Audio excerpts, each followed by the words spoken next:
বিসমিল্লাহির রহমানির রহিম। আলী হায়দার, মানবাধিকার সামাজিক উন্নয়ন কল্যাণ পরিষদের চেয়ারম্যান, ঢাকা থেকে বলছি। আজকে মানবাধিকার কর্মী হওয়ার জন্য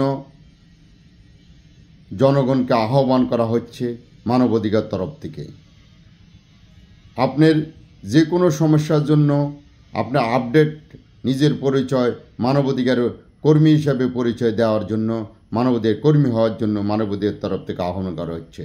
আপনার জায়গা জমির সমস্যা খারিজ করতে পারতেছেন না, সঠিকভাবে জায়গা দখলে নাই, যে কোনো সমস্যার জন্য আমাদের মানবাধিকারে যোগাযোগ করবেন। আর আপনি বিদেশে যাচ্ছেন, বিদেশে যাওয়ার সময় অনেকে টাকা মেরে দিচ্ছে, এই সমস্যা সেই সমস্যা বলে ঘুরাচ্ছে, আপনার টাকা দিচ্ছে না। আমাদের কাছে আমাদের এই মানবাধিকারে আপনারা যোগাযোগ করুন এবং মানবাধিকারের থেকে আমাদের এই মানবাধিকার থেকে আপনারা জেনে শুনে যে কিভাবে বিদেশে গমন করলে সুবিধা হবে, এই পরামর্শগুলো আমরা দিচ্ছি।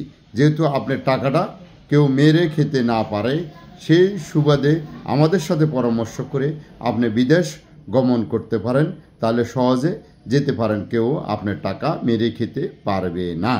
ইনশাল্লাহ আপনারা যেখানে যে সমস্যা আছেন, মাদক, সন্ত্রাস, ফরমালিন মুক্ত সভ্য সমাজ গড়ার লক্ষ্যে আমরা সারা দেশে মানবাধিকারের কমিটি দিচ্ছি।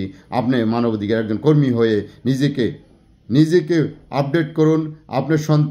আপনার সন্তানের ভবিষ্যৎ পরিবর্তন করার জন্য মাদক, সন্ত্রাস, ফরমালিন মুক্ত সভ্য সমাজ গড়ার লক্ষ্যে আপনি মানবাধিকার কর্মী হিসেবে নিজেকে আত্মপ্রকাশ করুন। সবাই ভালো থাকুন, সুস্থ থাকুন। আসসালামু আলাইকুম।